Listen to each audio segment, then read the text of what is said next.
please, please. No, damn it, Greg! You were so close! You were so close! Just a couple of silly friends talking about serious stuff. Hello! Welcome to Not What I Was Expecting. Two friends react to Crazy Ex-Girlfriend. I'm Enough. And I'm Edward. Welcome to episode 3. Yay! What happened last time? Shit, what did happen last time? Rebecca and Greg talked, and Rebecca found out that Greg was coming to say I love you when he got arrested.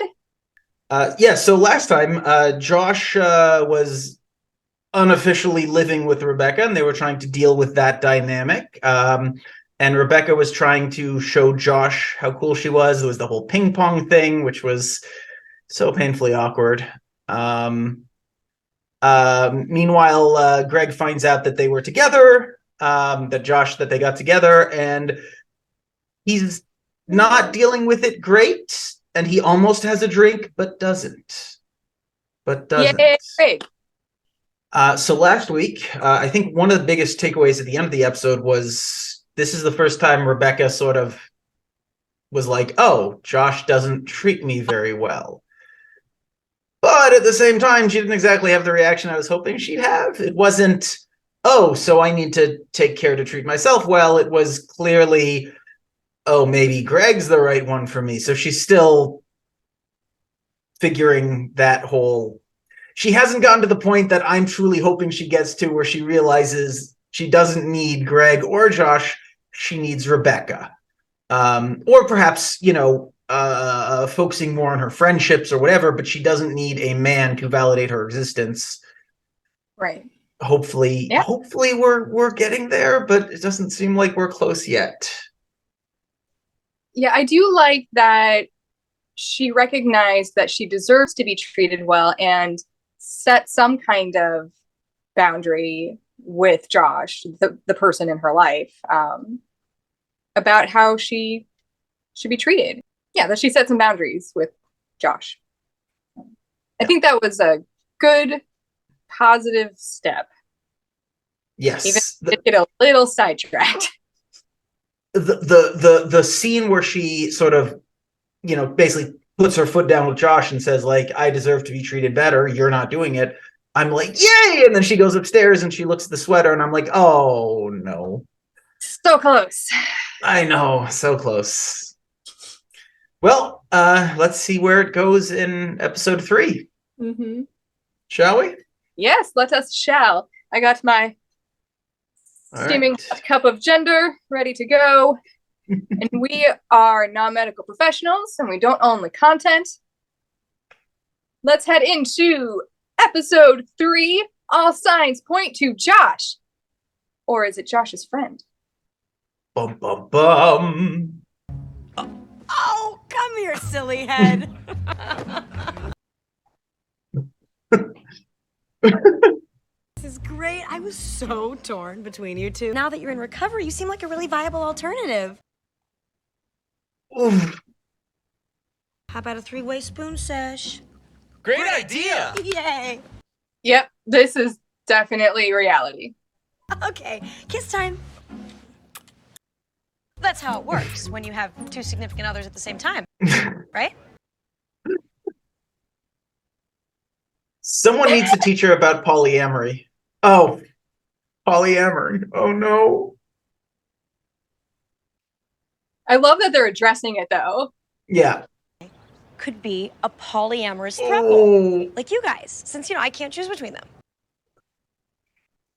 This sort of relationship isn't a default option for someone who can't choose. Exactly. That's a terrible reason. On us for psychology today. That's what it said on the Craigslist ad. Right. Okay, so don't be mad. Oh, God. She is not good at the ethical part. That's probably why she was such a popular lawyer in New York. Yeah. What you're describing is a love triangle. That's a completely different thing. I don't want to turn this into a poly rant, but I will just say, for anyone interested, going straight into a throuple is like, as I've seen said, Polly on hard mode. Like, because in her fantasy thing, each of them are dating her. They're not dating each other, so it's not really a throuple. It's just her dating two people. And yeah, no, there are many other YouTube channels you can watch and Reddit places you can read and articles to learn more about it. But let's just say that she is so far off on how poly works and thruples work. I appreciate the fact that the poly representatives in the show just looked at her like, no, like, God, no. Please don't. Please don't. Yeah, I mean, in the fantasy, she's also like totally in control. They might as well be automatons, right? They don't have their own real desires. They're only there to serve her. Yeah, which is how a lot of the toxicity in the I don't want to say in the poly community, because that's not real poly, because the point of poly is the ethical part. And that's what a lot of people sort of skip on. You see it most often with couples who want to bring in a third rather than one individual who's trying to bring a whole thing together. I'm not going to make it a whole poly rant, sorry. But yeah, I'm glad that was, well, I don't know if it's going to be nipped in the bud. We'll see what happens in the rest of the episode. But I'm glad it was addressed at the very beginning, because I'm sure there were people who are watching it and wondering, like, well, Josh and Greg are friends, maybe. It's like, no, that's not how this works. Yeah. And I have seen thruples work well, but not like that. What's a girl to do? Oh dear.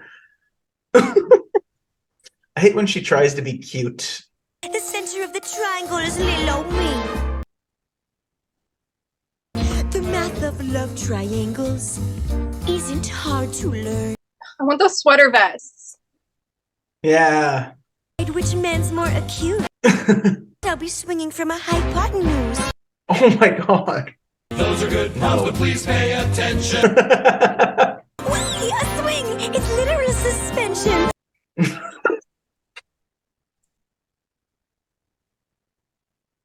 Lady, we're all gay. We get nothing out of this.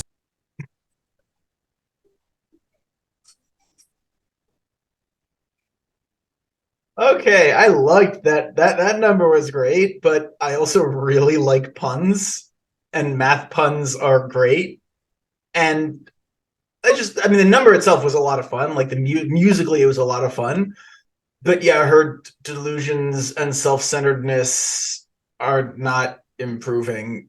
I love that number so much. I mean, I grew up as a musical theater nerd, so I sang, Diamonds Are a Girl's Best Friend so many times. And I immediately recognized that dress, even though it was blue and not pink.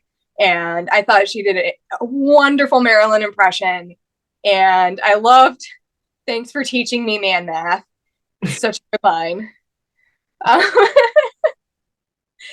I mean, of course I love puns. So that was, I don't know if you saw me like before the song started, but like as it was leading up to it, I was like, so excited. Oh man. Oh, it was wonderful. It was, especially after a lot of the numbers in the first couple episodes of the season haven't been quite as strong, in my opinion. Not like, some of them have been really good, but a lot of them have been a little weaker. This, to sort of lead off episode 3 with such a strong number, is like, okay, all right, I'm back in, show's going, I'm back in, God, I love puns. You love nerdy puns. I love nerdy puns, so many. So you see my predicament. Cut the baby voice. Okay. Sorry, and then like going straight into the therapy session with the cut the baby voice is amazing. Yeah, I think Dr. Akopian is in many ways an audience stand-in. I'm glad she's back in the show. Me too. Neither man is actually offering you a relationship. Is it neither or kind of both? You know what? If you're not going to help me, I know someone who will. She wants to be a Disney princess. Yep. An arrow pointed straight down to Josh on the street in New York. You're gonna say that's a coincidence? Yes. Ugh. So logical, but that's how I've lived my whole life, and I have been miserable. Yeah, that's fair. Yeah, I kind of actually get that specific feeling, but that's why she needs to go to therapy and work in therapy to figure out how to combine her emotional and logical ways. It sort of froze again. I don't know why it keeps doing that. Well, Also, yeah. One thing I will say, every person I've ever met who thinks of themselves as purely logical isn't. They just I see it more often with men, but I absolutely do see women say it as well. But yeah, anyone who thinks they're logical isn't. It's just that they think their emotions are logical, so therefore it doesn't count. Right. They believe that because they want to be logical, that every opinion and decision therefore is logical, is a fallacy. And Yes. I have a lot of people who feel like they don't have emotions, think they're robotic, and that is also a big red flag. That means they may be dissociating from their emotions, but at the very least, it means they're not in touch with them and not managing them. You especially see it in angry men, because we as men are taught that, men aren't emotional and women are. It's like, no, it's just the only emotion we're allowed to show is anger, and therefore anger isn't an emotion because men aren't emotional. So it's just this whole big circular logic. And, we are not emotional, but we're allowed to be angry, but anger isn't emotion. Anger, therefore, isn't an emotion, etc. So from, most of the men I've met who say that they're purely logical, they're not. They just only ever manifest their emotions as anger because that's the only one they're allowed to show, and it's not great. With women I've seen and femfolk who claim to be more logical driven, it's that partly it's the, I don't want to be like other girls because I've been, internalized misogyny. I've been taught that girls are bad. So if I'm more like a guy, more logical like a man, but it's also, like you said, they're hiding from their emotions. It's they're not in touch at all, exactly like you said. And it's, yeah, massive red flag. Those are the kind of people that are like going to bottle it up for a really long time and then just explode out and like shrapnel everyone. Yeah. It doesn't even have to come across necessarily as violent anger. It can come across as being incredibly like sad and broken to the point that you're non-functional. It can come out sort of as manic behavior where you just start acting out at everything. But yeah, it's just not. Yeah. Yeah. So that's sort of what Rachel's doing now. Exactly what you said. She's been bottling up her emotions all this time. And the first episode is literally her going through a complete like mental health crisis. Yeah. And instead of going and getting help, she sees a sign and acts out, you might say, instead of going and being logical about her emotions. Mm-hmm. Yeah. At the same time, it seems like she's already happier in many ways in her new life there in West Covina than she was prior. But she's also a complete mess, and it's clearly affecting the people around her. So she's a lot. Yes, I'm sorry. Sorry, no. Continue. Yes, I was just going to say that like there's some truth, some validity to she was miserable, and now she has agency in living life for herself for the first time. And you're going to screw it up a lot along the way. Absolutely. Her decision to move to West Covina wasn't necessarily the wrong decision. Maybe New York, the rat race, being in a big city was wrong, and she needed to move somewhere quieter and healthier. And West Covina is as good as any place. It's just the reasoning behind it was wrong. Like, well, it's not the reasoning. She was miserable, so she wanted to move. Okay, good reasoning. But she wasn't capable of coming to that conclusion herself, so Josh acted as the impetus and then became the be-all, end-all. Right. In a way. I think also part of the reason she's happy is that she actually has friends. Yeah. We sort of got the sense she didn't really have friends. Now she has Paula, she has Daryl. Yeah. She has somewhat of a sort of friend group-ish with Josh's friends. I mean, I just want Joe to be my friend. I mean, they even separate said, thing. the partners even said in the first episode that they knew her whole life was that job. Right. Not healthy. So yeah, she has, I mean, you can't discount the importance of community. Oh God, yes. You know what? I'm calling it. We're done. Take the rest of the day off. I have other patients. Is it even ethical to keep taking her money? They want that kayak. I mean, honestly, I would say yes, because she's trying to work with her. Yeah. Karate outfit. Okay, that's a Josh sign. Oh no. Could be Greg. Mm-mm. Signs. Wait, there was a signs 2 and 3? How did I miss No. those signs? Okay, I like the signs joke. That was funny. Yeah. Wait for it. Wow. Sometimes I feel like I'm getting ready to fight. Everybody was kung fu fighting.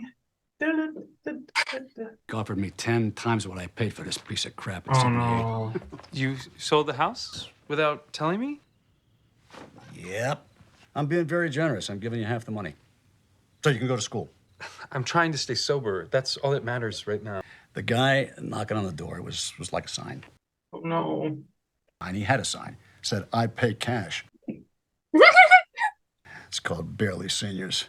Single scene is insane. Dad, I can't just pick up and move across the country out of nowhere. I'm not crazy. I'm afraid to change my socks. I've been 28 days in these puppies. Oh no. I know it's a joke for a TV show, but oh no. I mean, I hope he's washing them and just. Oh, that's true. Also, giving a recovering alcoholic a shitload of money is not a good idea. And also, there's no way he got a good value for that house, because that's the whole point of these. They're scammers who buy houses as cheap as possible. Like, sorry, 10 times what he paid in 78 might sound like a lot to him, but I guarantee he probably could have gotten double that if he'd gone through an actual realtor. Maybe. Yeah, I don't know much about it. If you look at house prices between 1978 and 2020, in most cases, it's going to be a lot more than 10 times in any city worth living in. Yeah, I mean, at the same time, one problem of going through recovery can be that places and people can be triggers for drinking or any addiction. And I think his dad is seeing an opportunity for him to put himself in a healthier situation where he has a better opportunity to get out of those bad habits. Okay. Doesn't mean it'll work. Well, it's the type of thing you should discuss first, or at least inform. Because, excuse me, because I feel like surprise. Sorry, I'm speaking of something I don't know, so I'm asking you.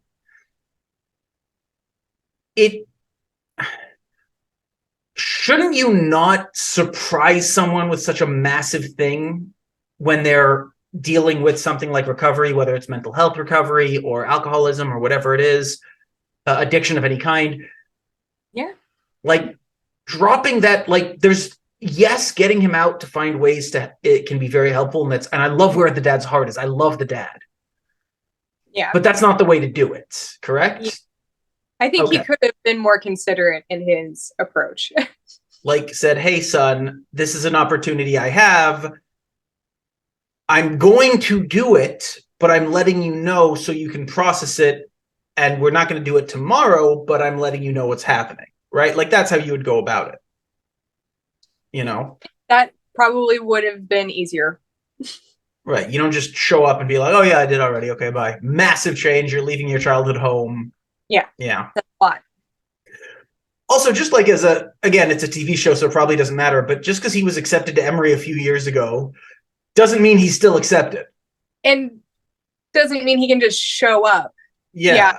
I feel confused about that too. Team Josh or Team Greg? Because I'd be getting signs for both.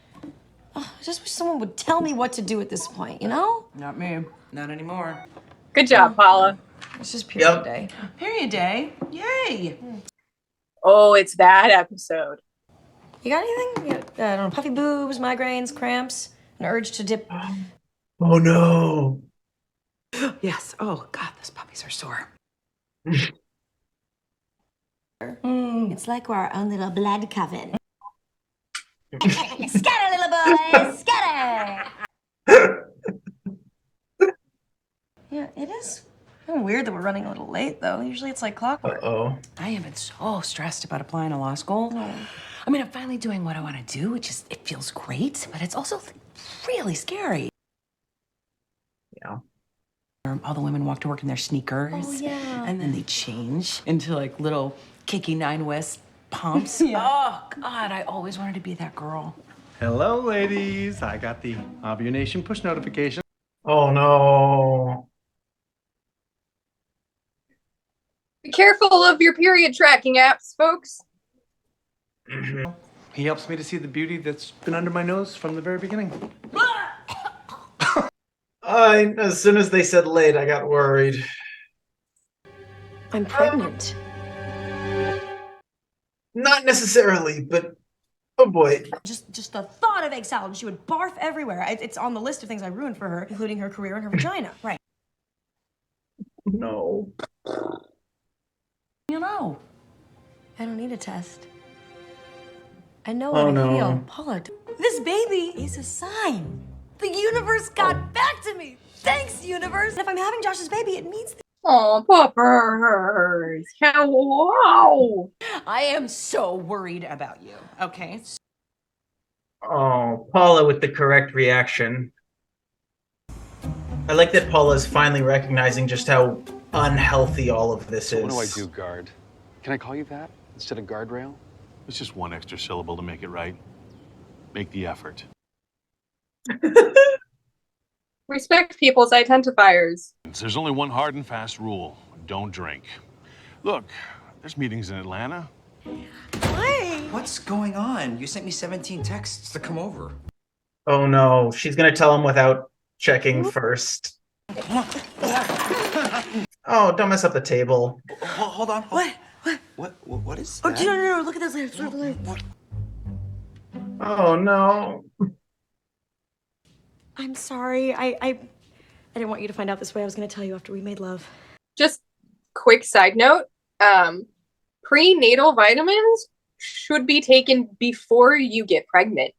It's really important if you have any real possibility of carrying a pregnancy to term that you be on prenatal vitamins if you are a person in reproductive age that can bear children, because it can have some pretty serious effects on the development of that child. So if you think there's a chance that you could get pregnant at some point and that you would keep that baby, please be taking prenatal vitamins now.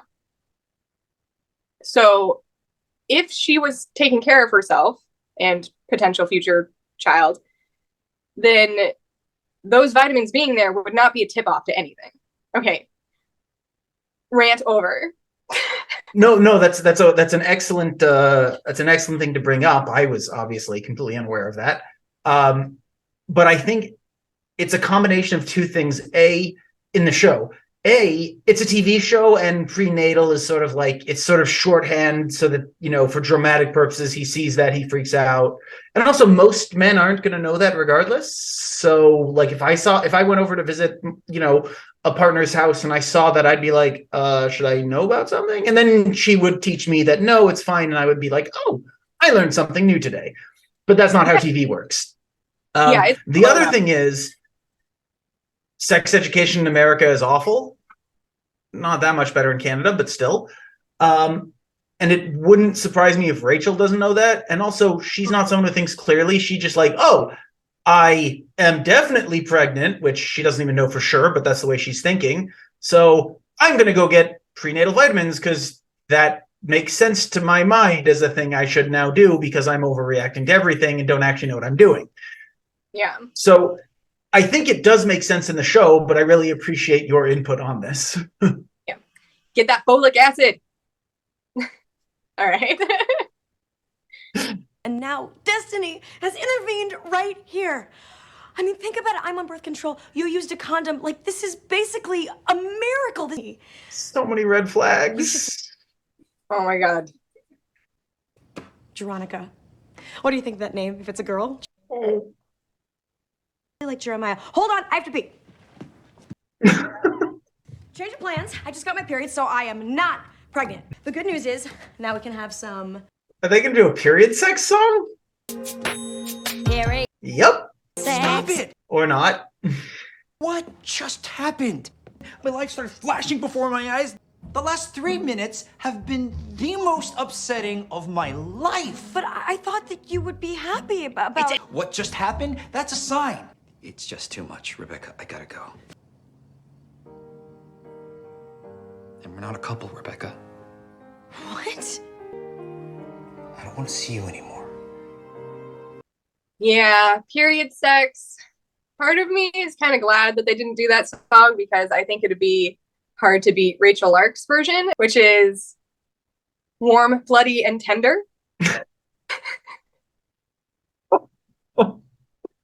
I don't know why, but of all the words, tender was the one that made me was like, oh, it's beautiful, but also very uncomfortable in the context.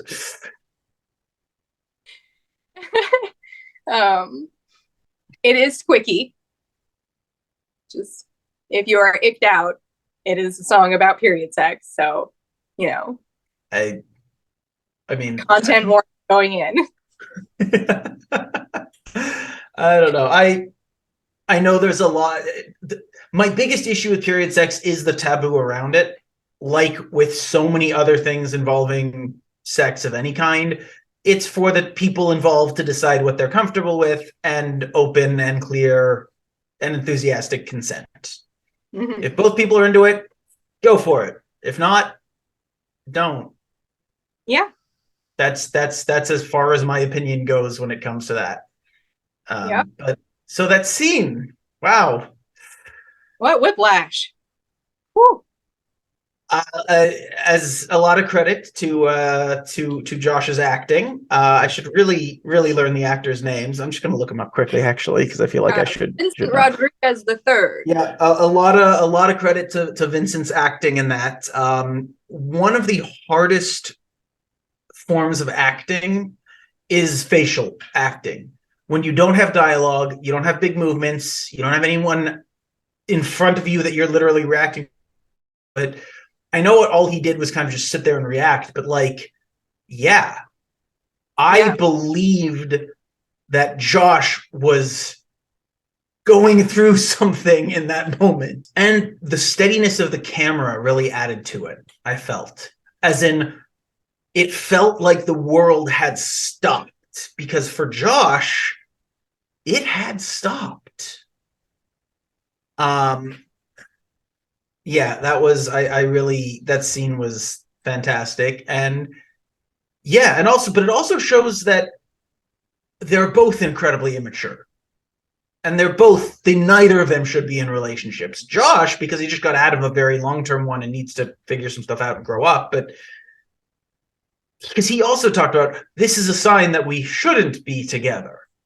Mm-hmm. And the thing is, though, that's not really a sign. That's oh, your behavior was terrible, I shouldn't be dating you. So I don't think the way he used the word sign is very different from the way she used it. She was looking to the universe for a sign. He was looking at her behavior as a sign. Yeah. I mean, I should say, actually, that is how signs should be. If someone does something, that's a sign that maybe you should not be with them. Like, maybe that behavior isn't healthy for you to be around. Essentially, he was using the word sign to mean big, glaring red flag. Yeah. Why don't you take a break? Okay? Spend a little time on yourself. Yeah, you know what? You're right. Oh, that whole sign thing, that was so stupid. I'm gonna go on a walk. Oh, well, you want some company? I have to be alone. Oh. Plus, our mutual periods might attract vultures. What? She got her period. Uh-oh. I was wondering. Because she and her husband have been reconnecting a lot. They have. Scott, meet me at home. You know, you guys can't just leave all the time. Can I come? I mean, he's kind of right. They do kind of have jobs, but also, like, they're both way overqualified for their positions. So kind of like, yeah. Well, you're probably not pregnant. You're only a couple days late, and we use protection. I mean, I finally decided to apply to law school, and that bitch fate just gets me knocked up. Everything will be fine. We don't have the money for another kid, and law school, and food, and Brendan's parole officer payola. I was gonna spread my wings. Yeah, I was gonna spread my wings and fly. I'm so stupid. My dad was right. I'm a breeder, not a leader. Oh. I want to punch her dad. I can't take the test right now, okay? I'm gonna go back to work, and I will think about this later. Oh no. Disney princess sign. Crazy that we both end up here at the exact same time. What are the chances of that happening? I don't know. I think it's just a coincidence. Aw. I've missed you. Yeah, me too. This was a great, fateless, coincidental meeting on a scenic bridge. They're trying so hard to convince themselves. Don't kiss. Please don't kiss. Please, please, please. Wait, back. No! Damn it, Greg! You were so close! You were so close! No! Damn it!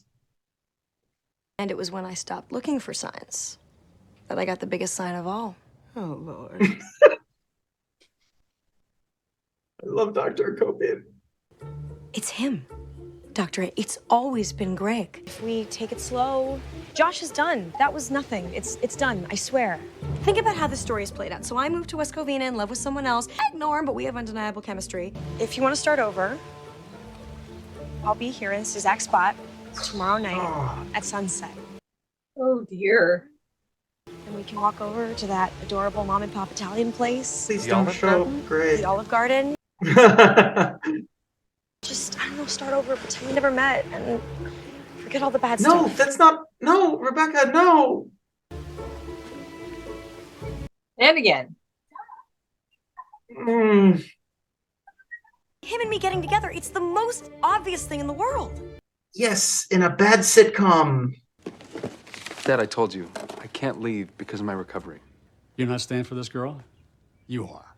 And isn't that against the rules of your group, too? New relationships. They're guidelines, not rules. And it's not a new relationship. You get back with Rebecca, you might as well hit the bottle again. You're poison for each other. She's bad for you, and you're bad for her. You have to know that. I love the dad so much. Because he's so right, it hurts. I mean, no, you shouldn't just start drinking. I understand, like, he was using that for dramatic effect. But, I mean, he's not wrong. Yeah. Pulled a few strings, and you start this semester. This semester! You don't do this without checking first! Oh, why are all these people so bad at this? Oh my God, what is that? Are those tears of joy, right? I do love how supportive he's being, but he's doing it the wrong way. 9 West Heels, just like Melanie Griffith. You know what? What? It's not that. I have something I have to do. Thank you, everybody, for this party and these shoes. You have been such a great friend. Do you want to talk about that scene at all, or?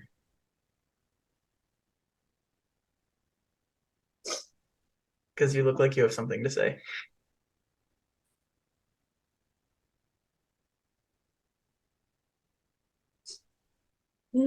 Sorry. I didn't expect it to hit me so hard. That's okay. That absolutely does not need an apology. This was made before recent Supreme Court changes. It's just scary and sad. Yeah. And really real.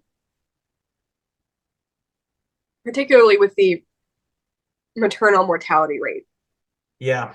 Donna's acting in that scene, which is Paula's character, Donna's acting was fantastic. Like, Yeah.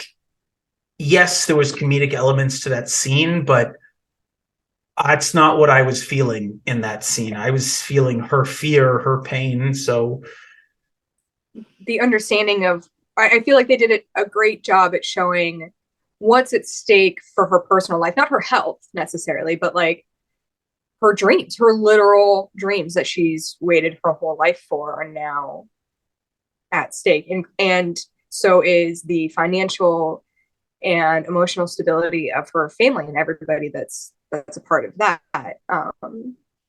Yeah.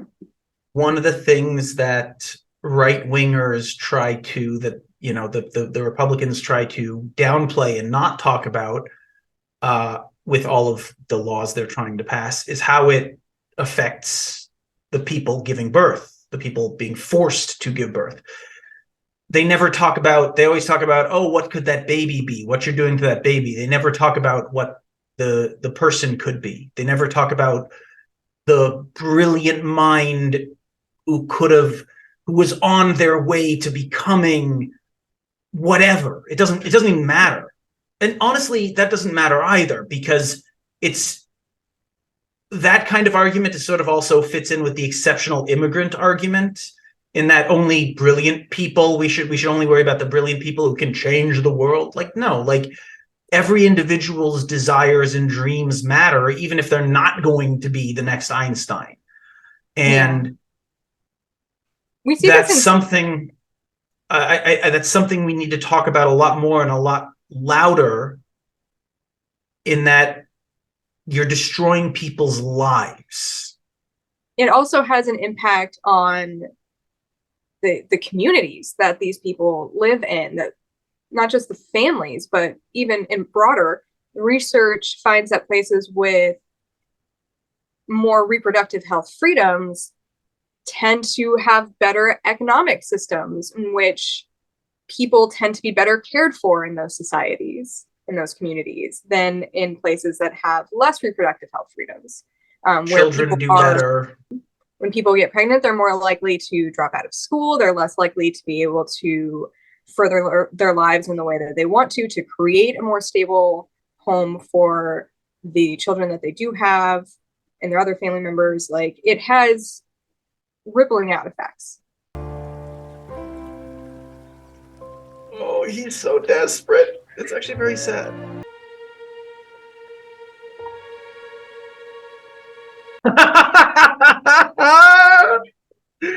A literal sign. Ah, God, I love TV.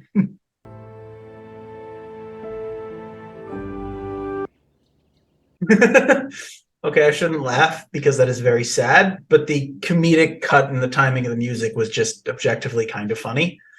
But it also shows us why it's a really good reason Greg didn't show up. Yes. Who sent the Snapchat, though? Because Greg wouldn't have sent it. I don't know. Also, why Snapchat? Wow, this is fun. He's going to Atlanta! It's hard, man. Please. I just don't understand why you have to go right now, like right this second. Starting a Tuesday, Thursday, 6 a.m. boot camp in the park, and I really think you'd benefit from it. Barry sounds like a great guy. I love the kid.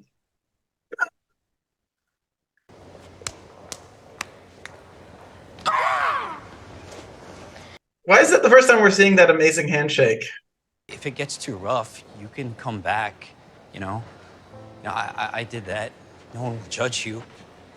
I did. I judged you. Kidding. No, you're not. But that's okay. After all the Rebecca stuff, I can't even believe you still talk to me. It's okay.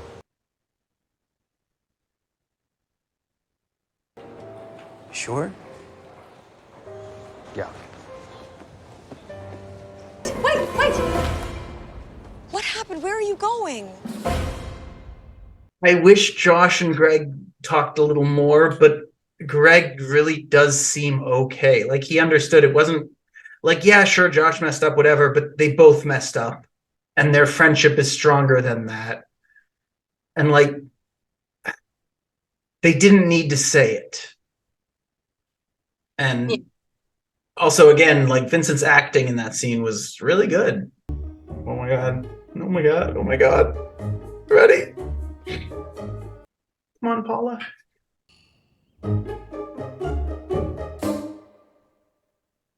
Oh no. Oh no. I don't want to wait a week to find out what happens. Oh no. That episode hits a lot harder today than it perhaps did for a lot of people when it came out. Something I think that's very important about this specifically in this episode with Paula, well, again, I don't know what's going to happen as the show goes on, but with Paula at least testing positive with her pregnancy test, I read that most abortions are actually had by women who are in a relationship and already have kids. Yeah. Or at least a significant percentage are. Most are already parents. Yeah. And is a result of financial insecurity. Yeah, or financial insecurity, or they just, again, like a case like this, like they have other plans, or they've already decided we're done having kids. We want to focus on the kids we have. Yeah. And you're basically in a case like Paula's, their family is finally at a place where things are good and they're being supportive, and throwing another kid in, who knows how that would affect the other kids? Who knows how that would affect the parents' relationship? Like, how would it have an effect on the nutrition that they're all getting, on the sleep that they're all getting? How will those lack of things affect other things? Yeah, I really like that I don't think I've ever seen in media. Now, I don't watch a ton of the type of media that deals with this issue because I watch a lot of cartoons. But I feel like from what I've seen, usually when they're dealing with abortion in a TV show, it's either like teenage pregnancy and they're dealing with that specifically, or it's a young woman whose whole future is ahead of her. She's 22, 23, not a woman who already has kids and is in a stable relationship and has... We've never seen anything to indicate that their financial situation isn't stable. So we can assume they might have to tighten their belts, so to speak, but we can assume they could afford another kid. But I shouldn't say we should assume, but we haven't seen anything to suggest that they're struggling financially in the show. They have a home. Well, Paula did give sort of a list of things that are upcoming financial burdens for them that would be impacted. So like extracurriculars. Right. I think she said a parole officer. Right, payola. There are things that would be impacted, but they're not going to be. It's not like a single a 19-year-old who can barely pay her own bills and whose parents are going to disown her. But at the same time, as a viewer, as someone without a uterus, who this doesn't impact my body directly, it impacts my life directly because I have empathy and want life to be better. For also selfishly, reproductive rights means society will be better, which means life will be better for me. So I think that is, as an ally, it's important to kind of approach others from that perspective. Like, okay, fine, you're having trouble with the empathy and the compassion aspect. okay, not great, but I can work with that. Here's how it's good for you. Here's how reproductive rights. Here's how feminism. Here's how queer allyship. Here's how it benefits you, cishet straight man. You know, like I've sort of, that's one of the ways I try to reach other people and explain it in that way. And so for me, seeing a story about, you know, a woman, now, again, I don't know where it's going to go, but this is the type of situation that where the topic of abortion would obviously come up, and seeing it in the situation that it's actually most commonly happens with a woman who already has children, and in this case could afford to, but she's not happy about it, is not a situation I see. So for me, it's a new perspective, and I'm really curious and interested to see where they go with this perspective. And I think it's very important for all of us to see this perspective on screen because we so rarely see it.